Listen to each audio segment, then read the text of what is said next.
Hello, everyone. Welcome to Lost Gate Campfires. I'm Mo. I'm Lost Gate Studios studio executive, so I handle all the business stuff and the stuff no game dev wants to handle if you're a normal game dev.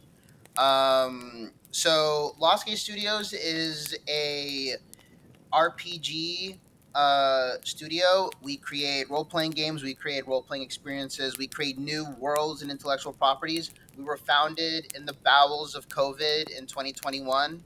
Uh, just a bunch of people who wanted to make a game and wanted to make an indie game. And here we are, 4 years later, about to release our first project, MINDFLUX Dead Man Walking, um, on Steam in Steam Next Fest. So we thought we want to get the word out there. We want to talk about the game dev experience. That's always fun. That hopefully they'll be valuable to you as a consumer or you as a game dev. So we're doing this Lost Gate Campfires podcast. Basically, like it's going to be me, usually Chandler, who will talk about himself in a second, and then a couple of our team, and we're just going to talk about various behind the scenes aspects of how we made various systems, how we made various characters or factions or world building or how we did the narrative. Just kind of go into all that fun behind the scenes stuff. And we thought we'll do a campfire because who doesn't love a chill vibe campfire? And ideally, we'll be behind the Lost Gate portal or we'll be in front of the Lost Gate portal. And we're just going to hang out and just talk about game dev stuff. So I guess, Chandler, who are you? Is that the Mohan Singh Udwani Jr. of Salix Ogyat fame I see before me at this small yet smoldering hot embered campfire in the middle of the woods with owls hooting? I'm assuming that. Yeah. Whoa. Yeah, my name is Chandler. I'm our creative director here at Salix Ogyat and specifically Lost Gate Studios. My pathway has been mostly narrative design. That's my shtick, but also management because I love that too because I'm a freak. And I love people sometimes. And I have a good time making role playing games. I've been playing them since I was a wee lad. My dad got me hooked on them when I was extremely young. And I do other things like design card games for another company. And I also run a game show called Grimm's Dungeon on YouTube, where I'm the game master and Shout out to Grim's showrunner. Dungeon. Shout out Grimm's Dungeon, where I'm the game master and showrunner, and I make miniatures, paint them, and we have 5 actors who play games with us. It's exciting times. So I'm doing a lot of stuff, and I'm really excited to be here and to talk to you all about something. So, what is that something gonna be? I wonder. Well, so this is the first episode, right? We're just kind of breaking it in. We wanted to give y'all folks a good place to start with. So I thought, let's start at the beginning. Our intellectual property, the world we're gonna be creating the next couple games in. Hopefully, the world is called MindFlux, uh, all capitalized. So I wanted to kind of just talk about how we created this intellectual property, what motivated us to, kind of talk about our like world building process. So hopefully that will be helpful to some of y'all, and I don't know, you can get some of the company lore into how we Company made lore. our in-game lore, the meta lore, as one might say. Meta lore. That's the name of my new mixtape. Um, Excellent. all that. Yeah. Old jokes. Haha, very funny. Um, all that to say, Chandler, what do you say we just dive right into it before we melt from this sweltering fire Yeah, it's in 108 front of degrees us? outside. I don't really know why we have a fire going on, but that's fine. I think that's the correct call though.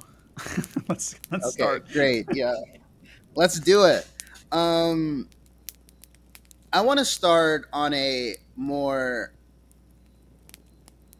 existential question. Mm, Uh, my favorite. Arguably existential. Like, dude, what is the value of creating new worlds, new intellectual properties for humanity? Like, why do we need it? Like, why do we need to create new worlds? You know what I mean? Like, what's the, why can't we just do our work and, I don't know, go home? Yeah, what's the big idea, huh? I think this question is uniquely complex for a variety of reasons, and it's kind of like boiled down to that age old question: what is the value of anything? and specifically in a world in which money is supposedly in our society equal to happiness. What's the point of art in any sense? And I think it's pretty simple, and I think most people might agree with the sentiment. You can't live without engaging experiences, and I think that survival is different than living. When you're surviving, you're making money, you're eating, you have a home, perhaps you have a family. But you know, and I would say some would constitute having a family as living, and I would be prone to agree.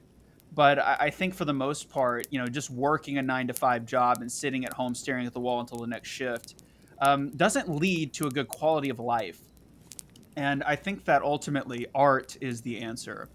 And for me personally, and I don't necessarily think everyone has to agree with this sort of interpretation, but art, world building in this case, in this specific topic, it really does speak to the deeper parts of the human spirit, whether that be the psychological human spirit, whether it be the actual spiritualistic human spirit, depending on your perspective.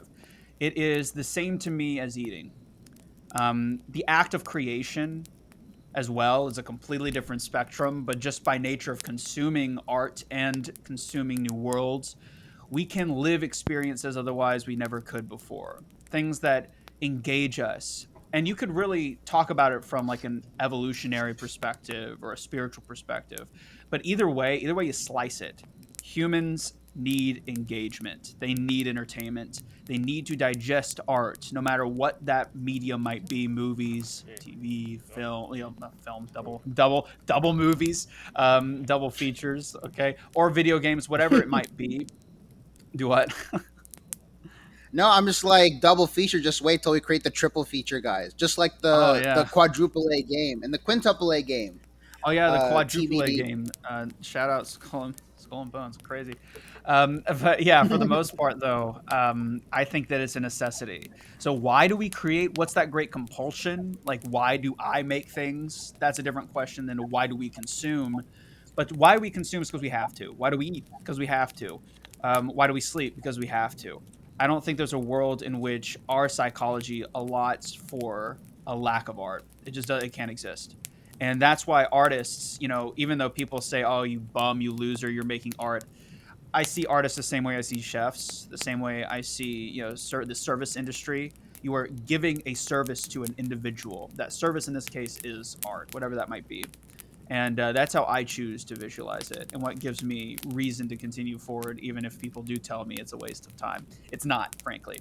And you know, anytime someone says, right, art's stupid, it's like, oh, you are into Star Wars, you're into like the world building of that stuff, you're like reading the Wikipedia stuff. That's so lame. You know, I'm like, to me, it is identical to being into football statistics, to being into pro wrestling. It to me, it's all the same thing. Humans need engagement, and lucky for us, art is rather dynamic, so it can really fill that hole for anyone on no matter what shape that sort of art-sized hole is in your heart. It can fill it. So that's my sort of process in thinking about that, and why there's value in creating IPs specifically for humanity in general. Interesting. So, kind of like how food is fuel for the body, art is fuel for the soul or the mind, kind of thing. It's Absolutely, integral in order for us to it's live imperative. instead of just survive. Yeah. Yeah. Do you think there is, just like how you can eat a bag of Doritos, no offense to Doritos, shout out, or you can, eat, I don't know, a block of tempeh boiled and cured, and I don't know. So I don't know why I chose tempeh. That's neither here nor there. So there's Doritos, and then there's like tofu, right? There's protein. Do you think there's like good types of like more healthful types of art for the soul, and like Mm. junk food art? Oh, sure, absolutely, 100%. What is health when it comes to, you know, the soul? I think there are things that, like, the general vibe of entertainment, what it has to Hmm. be in order to be classified as entertainment, is that it has to be what, entertaining. But you know, back in the Middle Mm, Ages, people would watch executions for entertainment. Is that necessarily healthy for the psyche to watch that and take enjoyment from a criminal's death via beheading? No, I don't think so. I don't think that it makes you callous and cold to the crudeness of existence, and less sympathetic to the plight of existence as well, if I can use big words in a sequence there. So I definitely think there are, in our day and age, man, entertainment in genre form. When you look at something like TikTok, people use the word brain rot a lot, and I think there is a lot of entertainment that does rot your sense of reality, and that stuff might be entertaining, but it's of course subjective as to what is considered rotting yourself by partaking in what is actually enhancing yourself. That is Yeah. subjective, depending on your perspective of, just I guess the state of the world. I guess is really the reflection of that is. But for me, yeah, absolutely there is. As to what it is, I do think it's more independent on the person. For instance, is watching war footage for someone who's not a journalist. Someone who maybe not writing a book or do an intellectual pursuit in researching wars, is someone who's sitting there on their computer watching war footage, getting a lot of positive value from that in their quote unquote soul or their spirit or their psyche. I would argue no. Whereas a journalist or someone who's actually researching it to create a book might have a grandiose goal, and in nature would not have that same negative reaction to it. They might have it. Who knows? It depends on the person, though. Is kind of my point there. So yeah, absolutely. There's stuff that just kind of sucks. Would I go as far as to say what is bad versus what is good? I think I'm not allowed to contractually. But if I were, I would say there is a short list for me, where I would say this is literally dog water, and the fact that it exists makes me upset. But I mean, there's something to be said with that. Art reflecting, the madness within humanity is a part of the ethos of making things and consuming it. It is a reflection of us. So would I go as far as to say those things that I outwardly despise and wish they didn't exist, shouldn't exist if I could press a big red button? No, I would never press that button. At least in regards to what I think art is supposed to achieve. Art's supposed to upset. Art's supposed to enlighten. It's supposed to enthrall, excite, and I think it adds value, even if it is negative. So it's a slippery slope, and I think everybody has their own unique definition. I think is what I'd end that on. Yeah, absolutely. And I mean, I think another part of it too is that like everything has its time and place. Like there's a time and place to eat Doritos. There's a time and place Sure. to eat, a Domino's pizza. And there's a time and place to eat, barbecue tofu. Like I don't know if eating a bag of Doritos is what you need to sustain yourself, or I mean, No, eating probably not. like a Domino's pizza, you're hanging out with friends, it's a social thing. Like great, I think yeah, there's some arts that maybe not be the best thing for the soul, but Mm, you get it's a fun thing to like sit around with people and like sure. just socialize over it, and that has its own value, right? And I think that's the beautiful thing about art as well as food. Like, Exactly. kind of in this art and food analogy, um, is like, yeah, like different things for different purposes. Yeah, I love cosmic Um, brownies, but I'm not going to eat that for dinner every night. You know what I mean?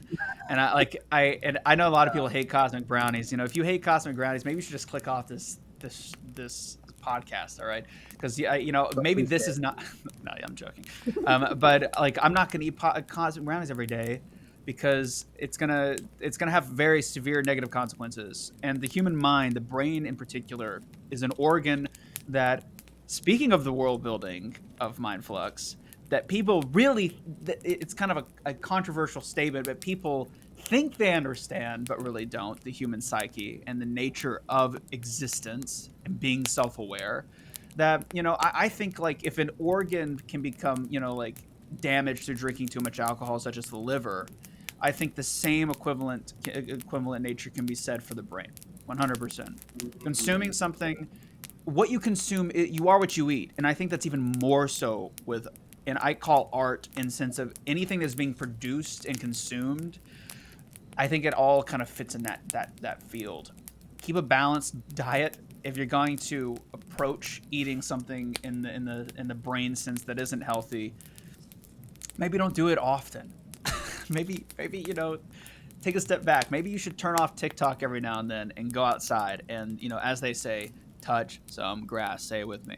I think it's quite Touch healthy to some get a grip on grass. reality, and it can be very potent. And people have known this fact. This is we're not breaking new ground and talking about this. People have known this No, about no. art for generations. Propaganda. I mean, there's literally a whole category of propaganda art, like specified as art. I mean, the Frist in Nashville, I remember, had a propaganda installation. There was also one in the Chicago Art Institute that I saw, where it was just like literally the art of propaganda. It's effective That's and so it changes interesting. people's Yeah. hearts. So yeah, be careful what you eat. That's all I gotta say. Yeah, absolutely. And I think there is something to say. This is outside of the scope of the conversation. And maybe when we have a little bit more social cultural power, we can go on the topic of like distribution platforms and what role they play. Mm, Especially in the realm of film and television, I think there's starting to be a shift in like, who do you trust to give you your art, that kind of thing. Especially with American entertainment. But you mm. brought up MindFlux. Let's Yeah, I dive did. into that. Uh, so I want to let's jump into like talking about our process for creating the MindFlux world. I would love Mm. to, by the end of this, if we can, extract like a general process for world building Yeah, that yeah. maybe folks who are listening can use after they leave the campfire, and create their own worlds, and then they'll have their own campfires, stories to tell. Um, so why did we need to create the world of Mindflux? Like we already Mm. had a world and a little bit of lore from like a previous project. Maybe we can touch on that a little bit. But like, why did we need to create what essentially is Mindflux, like bottom up from scratch?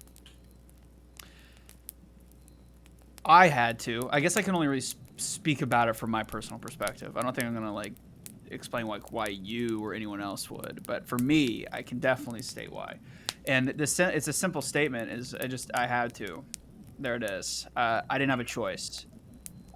There was this incessant, nagging obsession, especially at the time of the inception of this world, about like kind of like doing mental gymnastics with like kind of grappling with my own self awareness at the time.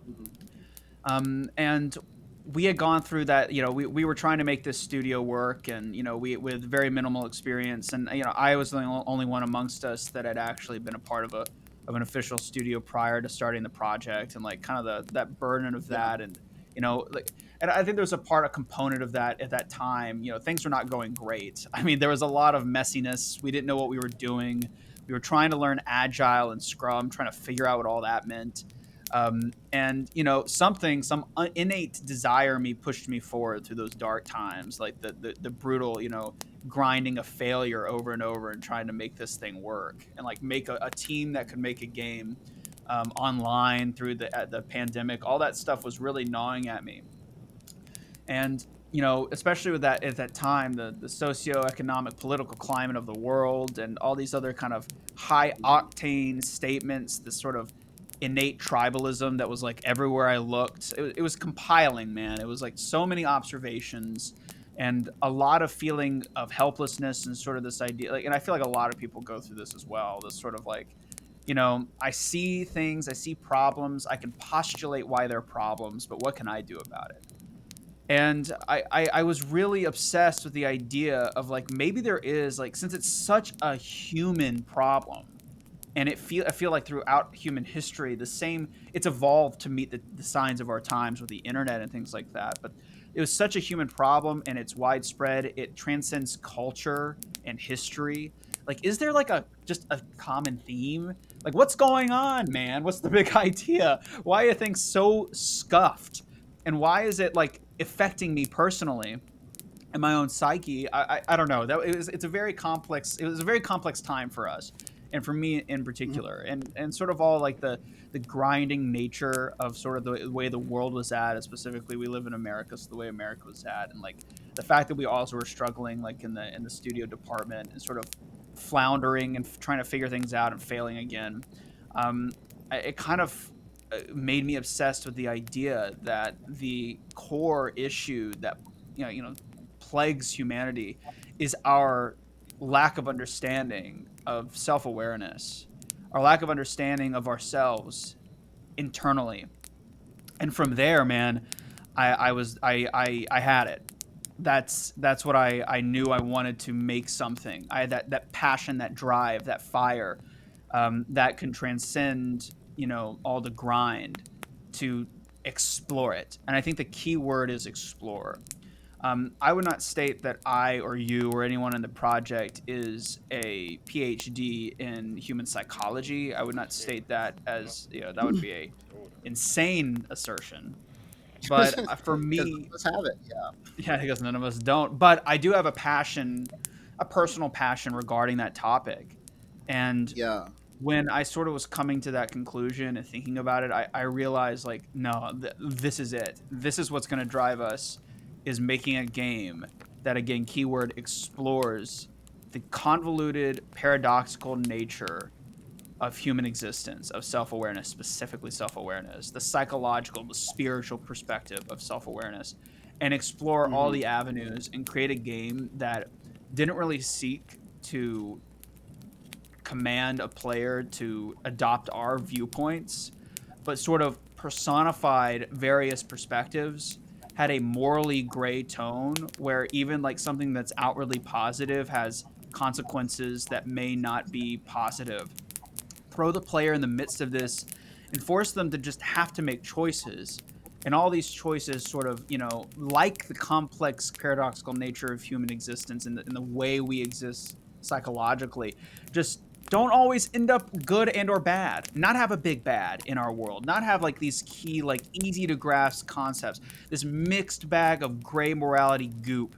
The player has to get the shovel and dig in their own way and encounter individuals that have very positive, negative, and everywhere in between perspectives on different ways they live. That was the driving force.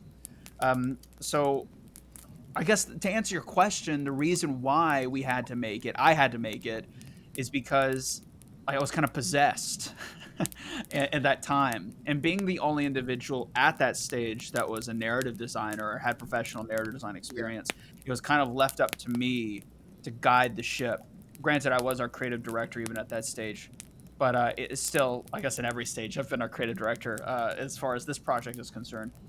But like, it even made it to where like I had to be the one to steer the ship, and to like I had to be the one to somehow conjure something so vivid, so real, that I could show people, and like when we're in interviews, pitch it to them and see if they're excited about it.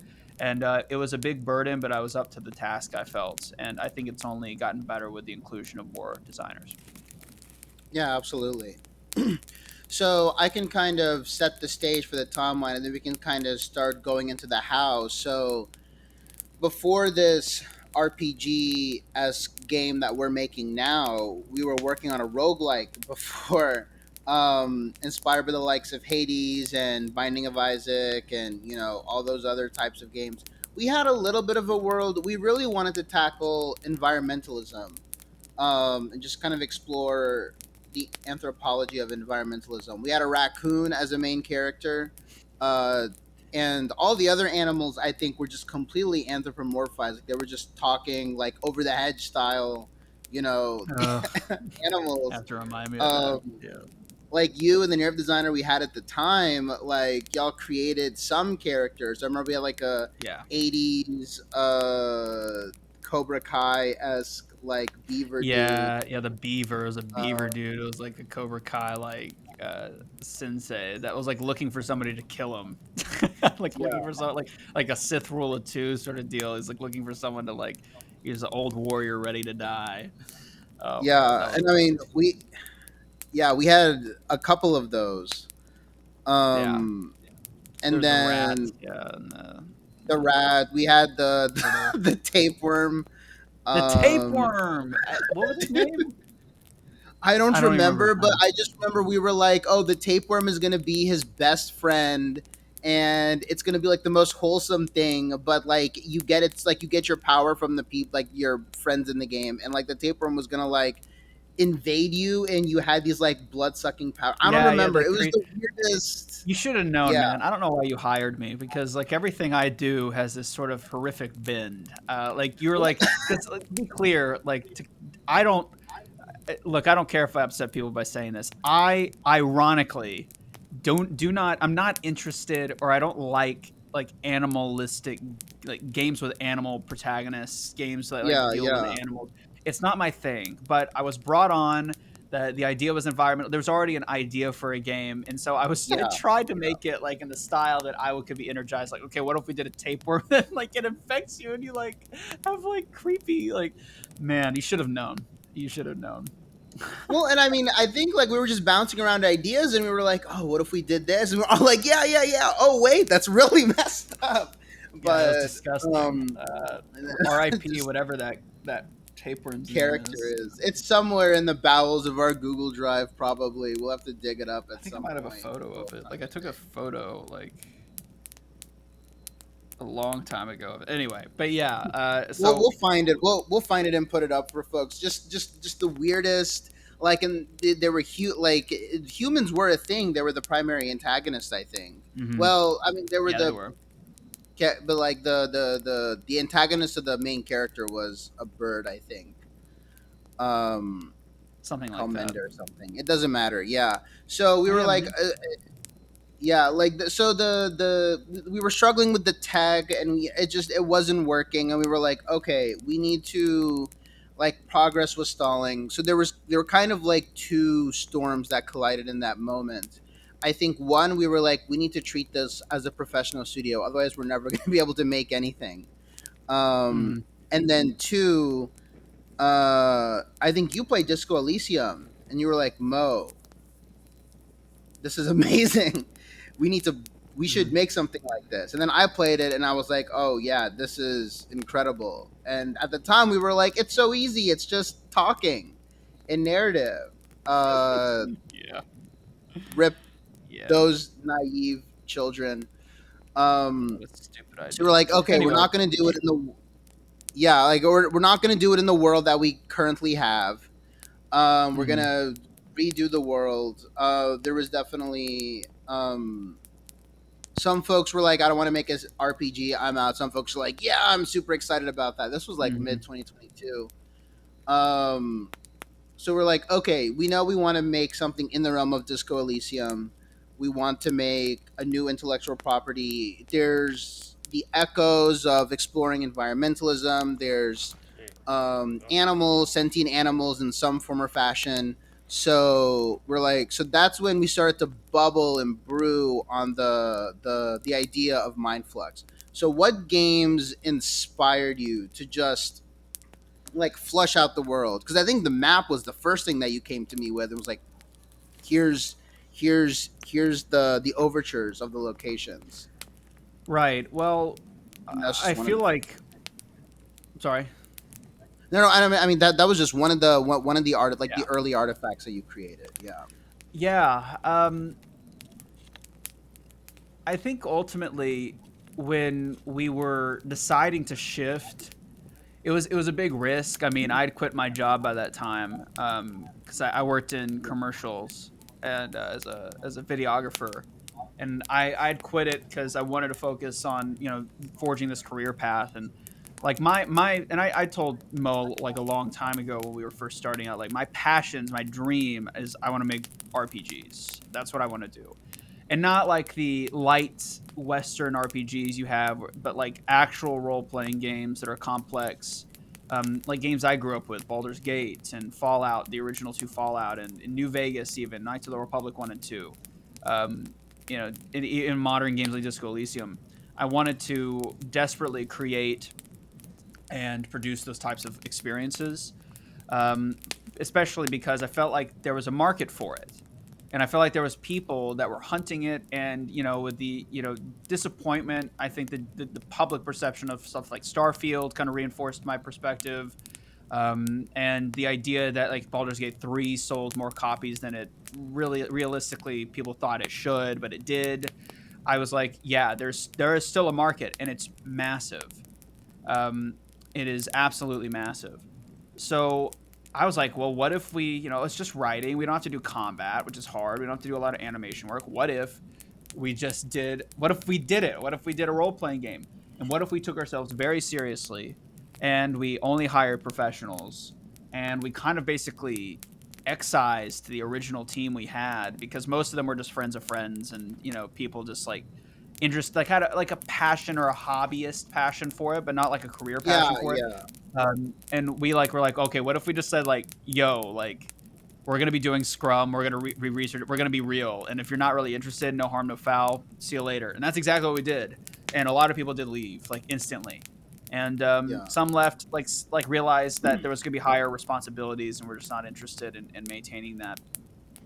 But then we doubled down and we started hiring people under the guise that we're doing something real. We're an indie studio making like an actual role playing game that has a complex interwoven narrative, and that sort of idea really inspired me and excited me. And so, with the sort of crux, which was the idea of exploring the idea of self awareness, the contradictory, paradoxical nature of existence as a human, the sort of trickery we pull to trick ourselves into believing we're in control when in fact we're just a what is free will, that's that sort of questions. With armed with that, we began trudging forward. um, I was interested in sort of challenging myself. I felt like the idea of animals, like from a just arbitrary perspective, is lame, and I didn't want to use that anymore just because. But I wanted almost to challenge myself, like, is there a way I could use animals and be interested in it? Of course, it's a big Mm, risk because when somebody looks at any anthropomorphized anything, their immediate thought is kind of like more deviant art, sort of like Tumblr, and perhaps like maybe My Little Pony. I know there's a million things they could think of that might be indicated in anthropomorphized animals. And our game is gritty and brutal and depressing and dark at times with light specks. It's, I would say, a dark world with comedic moments in the same vein as the original Fallouts were. Like, how can will this damage our public perception? And it still might. We don't know yet. But after I did a lot of thinking and like wanting to tackle the ideas of self awareness, the first thing I really decided was I wanted a race where some unknown force has created and like took basically animals, and instead of genetically messing with them, physically manipulated them to look like humans and gave them self-awareness. It sort of facsimile the shade of humanity, and this sort of idea that mm, humans think they're the top of the food chain. They're special because of their self-awareness, because of their creativity. What if I gave that to animals? What does that mean ontologically for humans that exist in our world? That was the first thing I considered the what if of. And from there, I thought a lot about like the map, like you said, and I started with a map, and I was like, okay, with maps, like it depends on who you ask. Like George R. R. Martin, just for A Song of Ice and Fire, just stole, the British Isles and like kind of Ireland and that sort of area for Westeros. Like literally copied it. Even added Hadrian's Wall as the form of the ice wall, right? And like there's no bad things in that because it's a historical fiction setting with light fantasy elements with dragons and stuff being like low, like kind of low fantasy feels. So that makes sense. Whereas some people just like throw rice like on TikTok and like draw a map out. Um, and for my theory of maps, I think the map is a character. The world is a character. So when you go to make your map, when I think of maps, I don't think of it in terms of like like that has to be literally a face, but more so that it should read as a person. And it should have a spirit, a personality, a vibe that's easily identifiable. So when I started to think about the map, I don't know why, but I drew basically the shape of a lobotomized brain where the frontal lobe had been severed through orbital lobotomy or whatever they call it with the ice pick, because that was kind of my statement. Is like humans today are effectively like lobotomized, or we've been like there is this breakdown, this separation, and I don't think humans today. I mean humans today, as in like non-Neanderthal or pre civilization humans, like humans in the period of civilization, the history of yeah, civilization, have this sort of weird ego and id fight, this sort of logical personality which we develop through whether it be your spiritual perspective or through evolution, and then also the primal brain. And we as humans draw very strict lines as to our high functioning logical center and the primal animalistic part of ourselves. and we build these walls, and our frontal lobe, our personality center, is like the great defender almost. And it's sort of like we that's how I like people like I like when I ask about self-awareness, like how people rationalize it, right? But in reality, it's really not that way. We like our primalistic nature is us. There is no barrier. We are who we are. And people always say that, oh, I'm in control of myself. But like, so you chose to get angry and punch the wall. You chose to do that. Of course not. And this sort of balancing act, this kind of invasive, like, like lack of understanding like kind of drug me to draw a map of this sort of like lobotomized brain. And then I came up with this idea, like, okay, the center of like where the amygdala is in the brain, like the inner part of the brain, the pituitary gland, and where all these like the sort of meat in the dead center of our brain that's like controls our deep, like kind of primalistic perspective. Most primal emotions. Neurologists don't shoot me for that. Do what? No, like yeah, the amygdala is control, like is the fear center, I believe. The Like it fear just center. it causes like the most irrational emotional reactions to things. It deals with yeah. I won't go in Yeah, depth because I'm not a neurologist and I don't want to we're not upset somebody. scientists. But Yeah. I had this idea of like if in this metaphor, humanity as it is in the enlightened age, in our age where we're not covered in hair and slinging feces, I guess. If like as we are in the age of civilization, if we visual like in the metaphor, we are the lobotomized brain. We have this idea of the separation of the enlightened self and the primal self, and we cut it out, and we use our self awareness and our imagination as a way to dominate. And that, and again, is a loaded statement, but that's sort of what would dominate nature in particular. Like the age of man, it's no longer the age of nature; it's the age of man, right? So Hmm. with that idea, what if like the primal brain is slowly like rebuilding the gap and slowly taking over? And that was kind of a reflection on tribalism and this idea that we're like, kind of going back into our tribes and our circles like we did back in the day. I mean, we were in tribes because it's scary to be, it's danger. It is fraught with danger when you're near something that is unknown or foreign. Death, right? That is that's how we lived. That's how we survived. And that sort of thread exists today. And it seems like it's boiling up and it's becoming more common. These groups of people that are grouped around specifically things that they share, rather than using culture as a way to bridge that gap and to communicate and learn about themselves and other people at the same time. It seems like we're becoming more closed, more tribal. So I had this idea of like, okay, that's like the primal brain reinfecting itself back into our logic center. So I built this map that was like looked like kind of a lobotomized brain with these tendrils, and I have the sketch, the original sketch I can send. These tendrils breaching Yeah. over the lobotomized section and infecting the frontal lobe, and that's where the map came from. That was a long question, but yeah, that's that. It's probably the most complicated part of the world building process for me at the beginning, was sort of tying it into the philosophy of all of that, and it was very infused. And yes, at the time, I was like, dude, this is too complicated in my own head. Like I like attributing meaning where no one will find anything, but for me, it's a guiding light, and it provides a sense of purpose, and it makes me confident. So that's why I went to that level of detail. Not to say you have to, but yeah. Yeah, but I know, but I think there is something to that, like, because it's all kind of like first principles world building. Like you had this, like this the soul world of the intellectual property, which is self awareness, and then from there you're Mm-hmm. like, okay, well, like what are the fundamental attributes of self-awareness? At least for humans, like we're just given it. So it's like, okay, what if it was forced on another race of beings? Like what would that do to them? Yeah. So that's cerebroids. And then we're like, okay, so self-awareness, how does that relate to the human brain, or the thing that we use to process things? What if we Yeah. cut that off, and then we tell a story, just a very macro story, just through the map? I mean, yeah, and a very meta story. Like it's just a way of visually Mm-hmm. expressing that key word and exploring various elements and attributes of that keyword or of that soul word Exactly.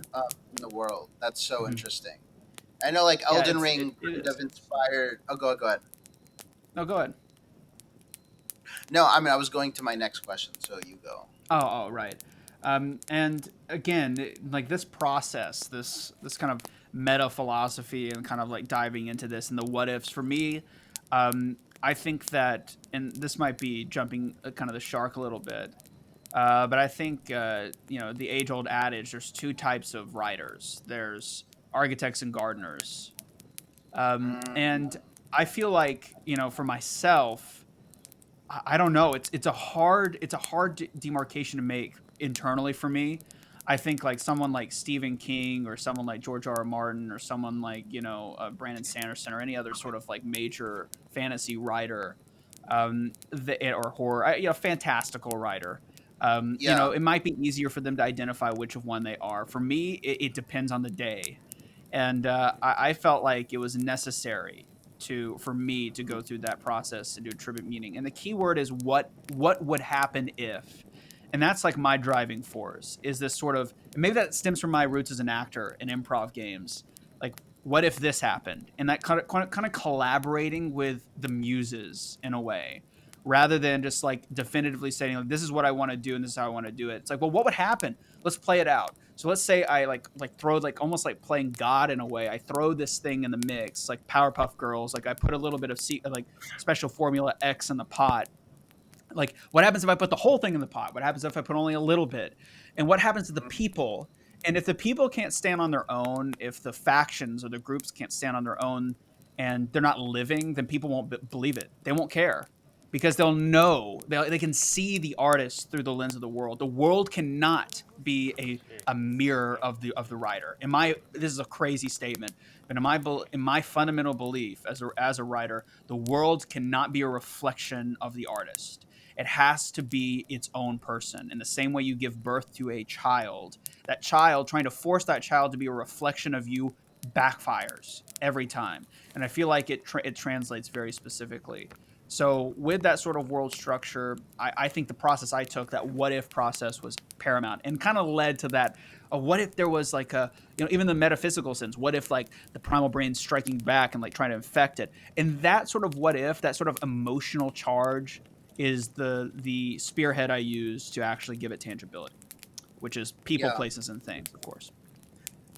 Well, and I think there's this very interesting thing that the world cannot be a reflection of the artist. I mean, if you're a solo artist, I mean, do whatever you want to do. Like, you're the only one working on that. But, like, for us, where we have like 25 people on the team now, multiple narrative designers, multiple concept artists Mm-hmm. who are fundamental in taking the world from the abstract into the reality, like visualizing it. Like, you kind of Yeah, have to extract the world from yourself, make it be its own thing. Like you said, it has to stand on its yeah, own. And I and feel like it's a got to lot of come the from your ways that, experiences. yeah, yeah, no, absolutely, it does.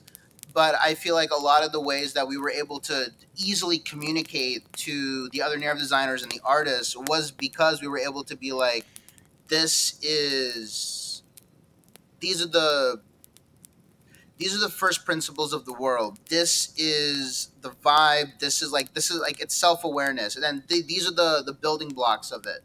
And then they could Mm-hmm. kind of take that Lego set and then add to it almost. Like once you Yeah, kind of set the philosophical pieces in place. exactly. And I don't mean to say that you don't use your personal experiences. That is not the statement. The statement is you don't Yeah, make it a reflection of yourself. yeah, And I think like I think the most true thing in the history of writing, world building or otherwise, is write what you know. And hmm, what people think, like, well, I like maybe young writers that are listening, that are inexperienced, might think to themselves, well, I don't know anything. Okay, I don't know anything.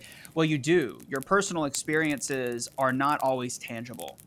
For me, I've had like obsessive compulsive disorder since I was like very young, since I was a kid, and I didn't even yeah, know it. It's one of those things where you discover it through someone telling you about it, and you're like, huh, and then you get tested and you have it, and I yeah, don't take anything for it. I don't that's my choice. But with it, it gives me a particularly turtles all the way down perspective and philosophy, where challenging the base assumption of the base assumption of the base assumption. So this type of world is custom tailored to who I am. but it is not a Yeah. reflection of myself, if that makes sense. Mhm. So it's a weird balancing act. Write what you know, write your experiences, but be honest with yourself and tell yourself, I'm not going to write a memoir through my world. And I think all the best worlds stand on their own, that are living, breathing entities that exist on their own 2 feet as a living entity. Um, yeah, that's all I'll say about it. I'll stop there. Yeah, and I mean, I think I'll add one more anecdote to this. I think there must exist a level of humility when writing a world or just writing a story. Like you and I we're very much aligned. I think this is why we got along well. Is that we were like we neither of us had any interest in like lecturing the consumer. Like this is No. what we think and this is how we feel about it. We were very much Mm-mm. like this is our this is we're exploring this thing. This might be our angle on it, but let's talk about like it was. We wanted to create a world that was a dialogue. That the world itself had a dialogue with the player. The story had a dialogue with the player. It wasn't us Exactly. just saying this is what we think. This is what you should think. Um, and I think that Yeah, goes along very well with like it can't be a reflection of yourself, but you can pull from your experiences. There's I think that absolutely. fits into the formula of the balancing act that you were mentioning. Exactly. And that's a huge topic. That sort of uh, preacher mindset. Yeah. So, like, and just on a fundamental perspective, it is my belief that, I know that you share this. Art. This is again another really, for me. This is a personal anecdote, so be aware. Yeah. Don't yell at me. This is my belief in what I make. But my art cannot be a statement. Can't. It can have statements in it, but it can't be a statement. I have zero interest in having other people believe what I believe, whatever that might be in any circumstance. What I want to do, the experiences that I want to make, are convoluted and complicated and involved enough where the player can come to their own conclusion. It is a dialogue, like you stated. It's a perfect word for it. My belief is that art is supposed to be a dialogue between the artist and the viewer. So when I paint, something, the last thing I want is a viewer to look at it with crossed arms and say, "Oh, this is just like a statement on capitalism." Like, well, great. What value did you add? But when you reflect it internally, when you create something that is reflected internally with the viewer, and they're reflecting it on their own experiences, they are now adding to the art. It sounds really stupid and heady, but in my opinion, it is a fundamental belief I have. They are adding to Yeah. that experience. And by nature of adding and interpreting it in on their way, like basically giving them the freedom to ask questions and to navigate it themselves, it transcends the physical nature of existence and enters into the tacit sort of dimension where you sit there and it's now invading the mind of the person. They're thinking about it, they're chewing on it, and they're evolving and growing from it, not because you told them to, but because you guided them with the art to basically come to their own conclusions about things. And through there, anytime, human nature is very simple. When you, well, it's not, but in this case it is. When you come to your own conclusion, it is stronger. Yeah. In the same way that what you're afraid, like, people cannot, like, showing the monster in a horror movie is like giving away the hand, and it's never as scary as what the person imagined, because it's them. It is inside them, literally inside them. So my goal, my passion, my dream is to create art that encourages people to, that doesn't like leave them with an answer, that doesn't say like, oh, this is what they want. And of course, that doesn't really mean to say like there's not answers to the story, like what happened and who did it. No, that's annoying when you don't have those answers. But more so, what does it all mean? And what does it mean for the people around them? And what does it mean for the world? What should I have done? Could I have done things differently? My goal is to create where it's like, I don't know. But the player has to make a choice. So yeah, big topic there. But yeah, that conversation, that dichotomy between the artist and the viewer, the person who consumes the art, is just as important to me as the act of just creating anything in general. Like, I think that the act of consuming and digesting is important. And I would encourage you, any fledgling writers, which I always consider myself a fledgling writer as well. I think anybody who is in this game long enough feels that way, is that they're always learning something and like always second guessing themselves. But I would always encourage you to think of your art as an entity, as a living thing, and not as a statement. Don't do it. And if you need to get out something, like something happened to you and you want to write about it, do it. But I'd say do it for yourself and not for anyone else. If you're making art for others to be consumed, I would argue use your experiences as the lens rather than the cornerstone, the foundation, if that makes sense. But that's how I operate, and that doesn't necessarily mean that that's not the only way you can write, but that's how I choose to go about writing. Yeah. And I mean, I'll maybe add a bit of a business perspective to this. Like, I think the most, from a pure pragmatic business marketing perspective, the art that is the most, that is the if your success metric for the art that you're creating is how, to what extent are you able to commoditize it, to what extent are you able to sell it, to what extent are you able to make a living based on your art. I think art that invites consumers in for a conversation is the art that is the most successful, because it's like the Mm-hmm. classic, networking effect. It's the classic word of mouth, marketing tool. Like, if folks are able to have a conversation around the art, more people are going to hear about it, more people are going to get into it, more people are going to talk about it, and then that cycle just perpetuates. So I know people are listening to us like, that's just full, whatever. Like, there's no, like, no, like, if you want to sell your art and make money and, be an artist, like, be an artist professionally, like, there is value outside of the, ethical, philosophical things that we're talking about. I think there's real financial value in leaving space for the audience Mm-hmm. that be a part of that conversation. I think when you kind of Absolutely. close that off and you, the artist, fill up that space, it's like, okay, I get it. Like, I'll move on to the next thing. Yeah. Um, It's a delicate yeah, act, and I think it's just very like people know nowadays, and these people making things like you that, and I won't specify who, but when you're looking at their art, you can tell they think their audience are a bunch of morons, and it's insulting. These are the people that allow you to have a livelihood. Your art is nothing unless it's viewed, unless you use it for yourself, which is valid as well. But like when I define art specifically, it's the idea of being viewed, right? So like personal yeah, art projects, maybe they're art to you or whatever. But I'm talking about in public space. These creators act like people are just absolute morons, and it's a joke. And people, I think, on average, are rebelling against that principle recently. Like just saying, no, this is this is I'm smarter than this. And I like there are literally I couldn't believe it. A friend of mine had seen a show which again will remain unnamed and came to me and said, I feel like I got tricked and I'm an idiot for having watched mm-hmm. this. Like I got scammed and it was free." Like when you feel scammed, because time is important as well. But yeah, Yeah, it's a touchy subject. People have different opinions on it. My personal one is remain true to yourself, fail at making things, and learn from those mistakes.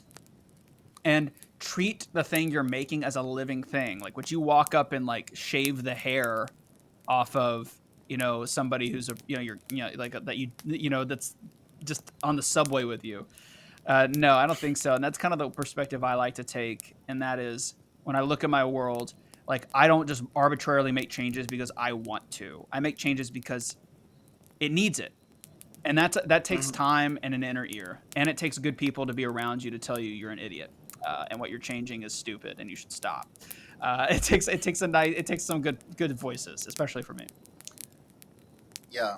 That'll be a common theme that comes up a lot is you're not going to create the perfect anything in your first try. You're going to fail. No. So start now, fail now. So the next thing you make is less of a failure, and then eventually, if you Yeah. keep putting the work And that's a whole in, it'll be a podcast success. in on itself. Oh yeah, coming soon. The episode on failure. Um, Absolutely. okay, so the MindFlux world, we're starting to develop it. We have the map. We have cerebroids. Um, Yeah. So talk to me about the collaborative process specifically. So I know like you and I had a bit of back and forth on the very early like philosophical days, And then we eventually brought in Will, who's one of our narrative designers, and he started contributing to the world. And then that started to like that opened up a completely different paradigm in terms of world building and narrative Mhm. design. And I mean, now we have two other very fantastic narrative designers along with Will. Um, yeah, like what has it been Absolutely. like to like you created this living entity, and now to share this entity with, you know, three people, and not, I mean, not to mention the concept artists who have altered the world and all that. Like, Absolutely. yeah, talk about that transition from it being just you and maybe a tiny bit of whatever I things we talked about to Mhm. sharing it with people who have legit impact and have impacted the world. Absolutely. Yeah, at first it was a disaster. It was an extremely difficult process. And that's not to the fault of Will. That was to the fault that I had actually never had to do that before. I had Yeah, never had to take my world and give it to other people to contribute towards. It was a pain in the rear for sure. Because like they would write and then I would be like, no, that's wrong, and you kind of get that micromanager bend coming out, which is my kind of like baseline that I have to naturally fight against and surround myself with people that keep me in check. That won't let me sit like, fine, I'll do it myself. You've heard me say that a few times, and like, and things that I should not be doing myself, like, right. So at first it was very difficult. It was very, very hard, going through and explaining it, and there was never enough. And we tried various tools to make it. We used World Anvil at one point, but that was too difficult to digest. Then we went to using Notion and that, Wikipedia document and trying to get that. That had more success with the sort of reflecting a Wikipedia portal structure, but it took so many meetings and so much time. And that's just by nature, as I had this thing living in my head that I didn't really have to share because we didn't know if the game was going to be produced, to all of a sudden having to share it with multiple people. Our team sizes right now is what, like mid 20s or something like that. And yeah, like 20, every between single 20 one and of them, 25. Yeah. yeah, every single one of them has to know the world, because if they don't, then they don't understand what they're making, and that goes into another podcast episode where we'll talk about like uh, philosophy and management, but like in Yeah. understanding like engagement and things like that. But it was extremely important. The point is, I had to get them to understand. So that Yeah. process just took a lot of time, and I got better with it. It's like one of those things where there's not a recipe for success at all. It's not one of those things where I'm gonna be like, just do X, Y. Here's the lessons I learned. Make sure you don't do this or that. Nope, everybody's different. Everybody digests things different. Everything, like the tools you create may resonate with some and not with others. It's just going to take a lot of time. And what I will say though is, if you dedicate the time, what you're going to get, and I say this with utmost respect, miniature versions of yourself. And what I mean by that is not they're literally your hands and your eyes and your ears and your mouth doing things for you as you exactly would do it. But they're miniature versions of yourself in which yourself, who you are to these people as a director or someone building a world, you are, I would say, I got to be careful with my wording here. I would say that you are the sort of greater will, the idea that the guiding light, the essence, the spirit of the world building, the vision of the game. That is what you are when it comes to world building. That, especially for role playing games, you're the heart, you're the soul. If you adopt people into that same heart or perspective, and they truly understand the why as to why you're making something, they can then have the freedom to express their own ideas in that space because they understand what the goals are. They understand what you're doing and why you're doing it, and they agree with it. That's your job. Is you have to sit down with your narrative designers and say to them, "This is why we are making the product. This is what the world represents in lieu of that. What I want you to do is take your own personal perspectives, and I want you to work towards that goal."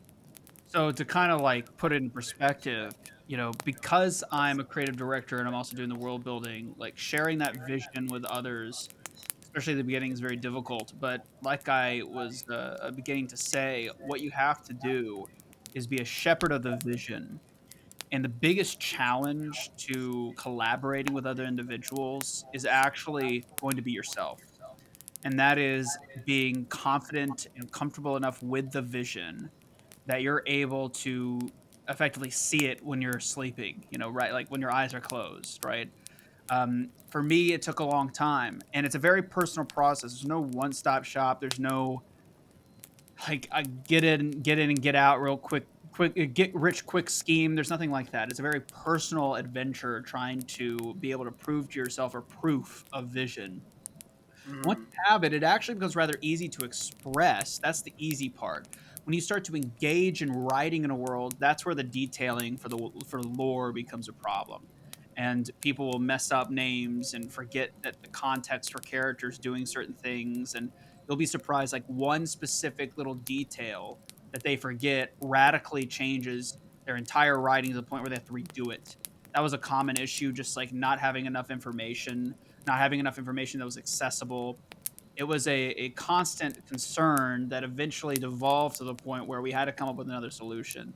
So, like I said, we created a Notion Wikipedia page, and that really, I think, cemented it. But it depends on the people. There's no, even for like how do you express the vision to other people, everyone's different. Everyone has their own needs and like learning capabilities, and it's very difficult to have a one-stop shop fix for everyone. But Mm-hmm. every person you spend dedicated time towards teaching about the world and talking about the vision, every person that starts to understand it becomes an apostle, for lack of a better term, for the vision.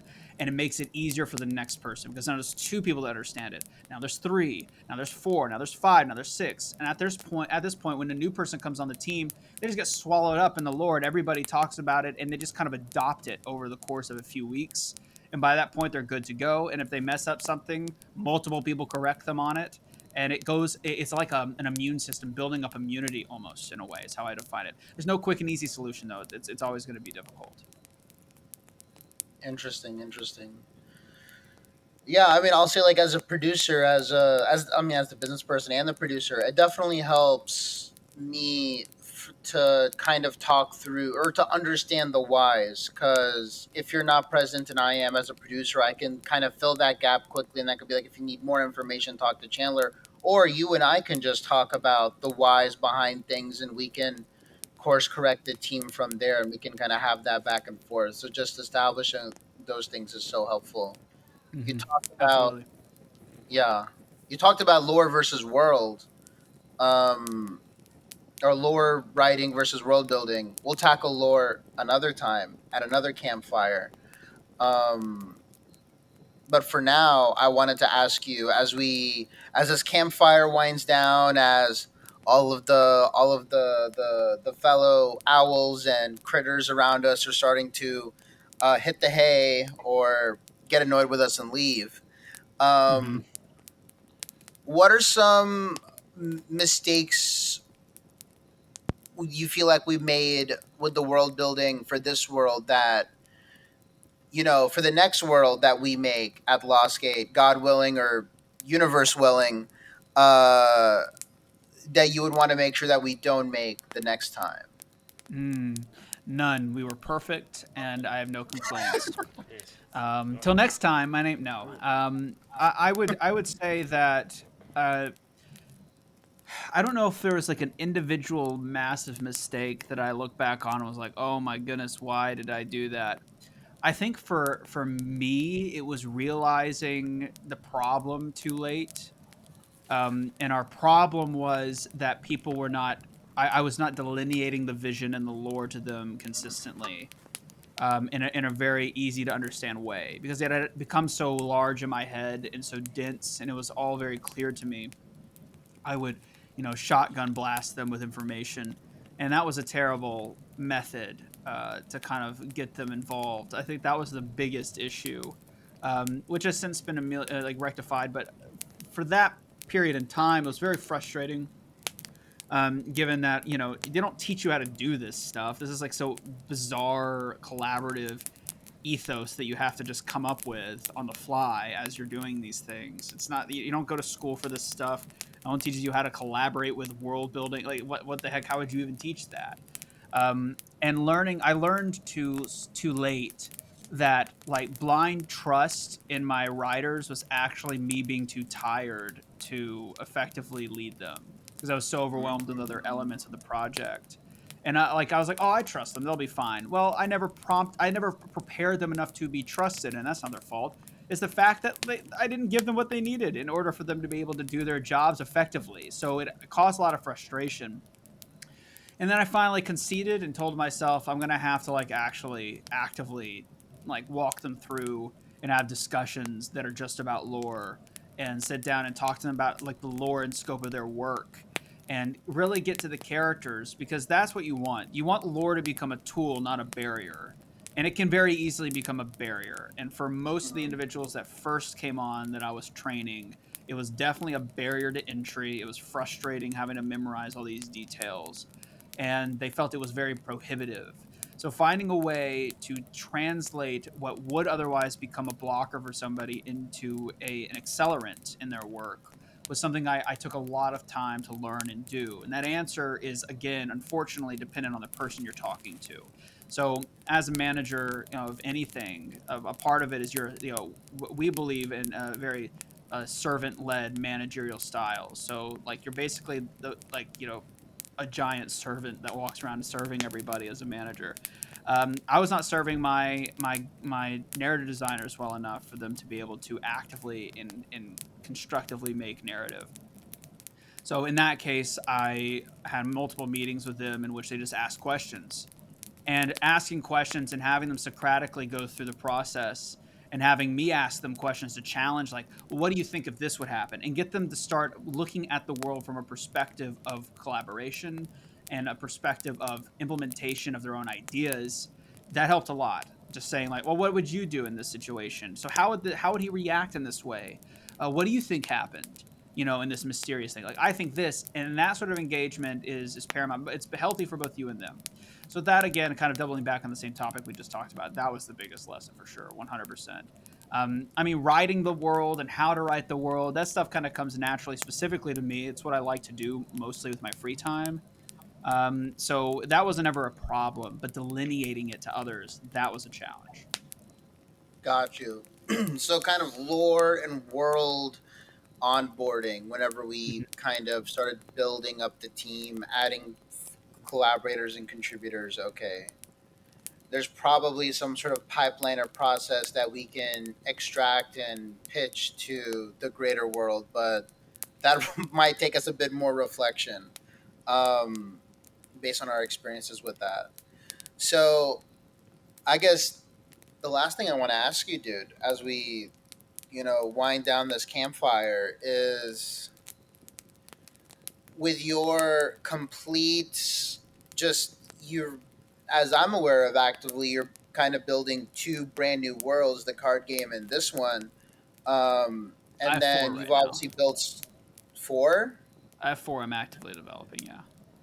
Crazy. So you have four you're actively developing, and Hmm. then countless worlds or stories and other worlds that you've done all throughout your just life as a world builder and story builder. What can you coalesce all of those experiences and give us some actionable advice that young aspiring writers and world builders can implement into their own workflows moving forward?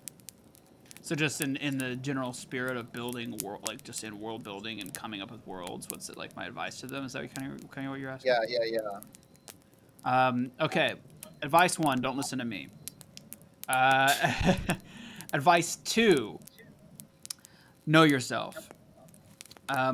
That's probably the strongest. Like, know thyself is like the creed that I live by. Mm-hmm. And the more you're aware of your shortcomings, the better off you are as a writer. You know what to avoid. We can get in traps as any artists or any creative or anyone that produces things get in traps where the subconscious mind sort of dictates what you can and cannot do. For instance, I have a hard time paying attention to things. I get bored very easily, and I can like basically take a look at something, be really passionate about it for one day, and then I wake up the next day and it's like dirt, and I want nothing to do with it. And I just lived my life that way, kind of lamenting how I always let things go and was always very bored. I would get bored or burnt out of things very fast. Never really considered why. Never really considered how that could be fixed. I just kind of went through it, and it dominated most of my creative energy. But after college, I did decided to intentionally do some soul work and discovered the reason why I have a hard time with things like that is because my brain does not like to be in one place for an extended period of time. So I discovered if I'm doing multiple projects, I can literally do all of them and be like overwhelmed with work and be completely functional and have a social life. And so that's why I do multiple things that are, I would say, within my skill set, which is world building and design, but are radically different. Building a game and running a company is different than building a card game, which is different than running a game show. But they all kind of have the same thread for me. So being able to discover my shortcomings as a creative and be able to circumnavigate those with actionables, things that I'm actually producing in my life, like as a repetitious sort of deal, like a pattern of behavior or whatever that might be, is the biggest advice I can give to you. When you're starting to make worlds, always ask yourself why. Why am I doing this? That's the first question you need to ask. If it's because you're bored, it's a bad way to go about it. If it's because it's for yourself, like perhaps you're stronger than me, but that's not a good enough excuse. I cannot do it for myself. I have to do it for like to share. So in my case, what am I sharing it with? Well, the best case would be, if you want to get good at world building and you want to get raked over the coals and kind of be a more or less a kind of learn by trial by fire, do dungeon mastering. If you can't do dungeon mastering, even in the most basic sense, you're going to have a hard time. And I think that doing D&D or anything else with a group of trusted people, which is difficult in itself to pull off, frankly, but doing it will teach you more about yourself than you probably care to know, and teach you your shortcomings as a writer faster because you get tangible evidence. Because if you have friends like mine, they'll just tell you they didn't like something, and they'll just be like, "That doesn't make any sense," or like they'll poke holes in your world, and they'll force you to be stronger. Kill the ego. Don't have an ego. Kill it. Whatever it takes, destroy it. Um, Anytime that ego rears up, suppress it, and or have somebody to explode towards, like maybe a significant other or a close friend or a parent that you can complain to other than the people you're working with. Never, ever, ever let your ego run the show. Always be conscious of that. Anytime you're sitting there and you're collaborating and somebody has a better idea than you, if you want to be a terrible writer and if you want no one to work with you, like fight them because it's not the idea you want, instead of it being from a perspective of trying to promote a clear vision. Because that's the sort of difference between being an sort of auteur, nonsensical, I'm obsessed with myself, fart smelling guy, and being a shepherd of a vision, is that the vision controls you. You don't control the vision. And that means you're on the same playing field as the rest of your team. So make sure you suppress your ego, kill it whatever it takes. It won't serve you, it'll only make you hate it, and every team will burn out, and it doesn't matter if the art took death and mayhem and chaos and depression to make. It wasn't worth being made.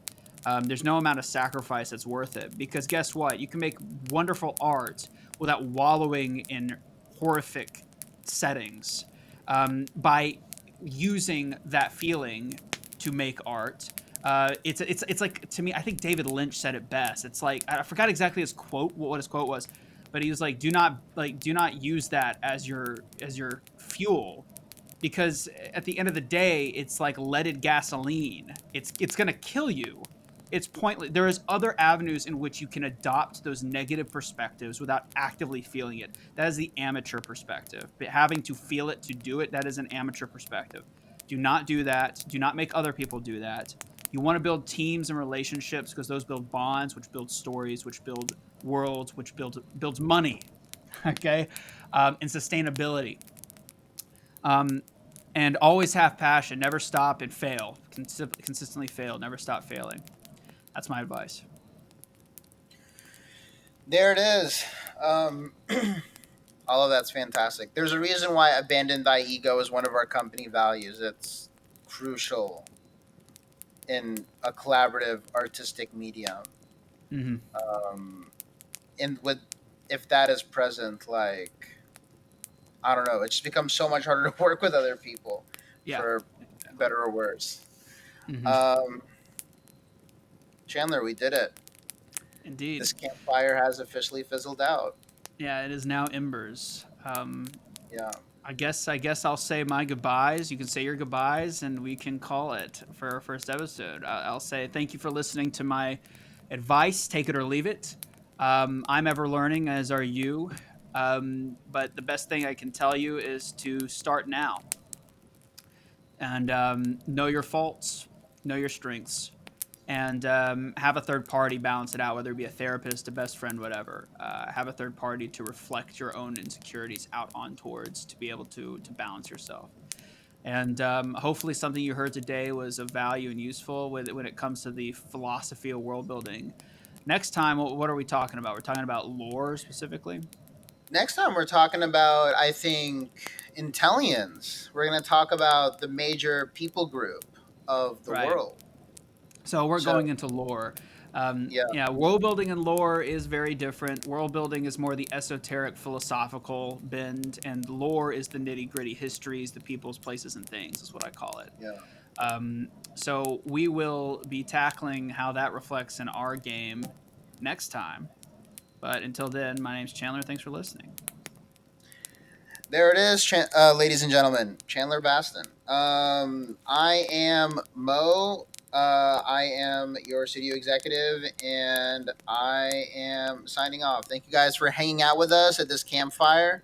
Looking forward to having another one with Absolutely. more folks. It'll be more folks besides us next time, more team members. So super excited to have you all hang out with us. See you next time. Bye bye. Thank you. Bye, guys.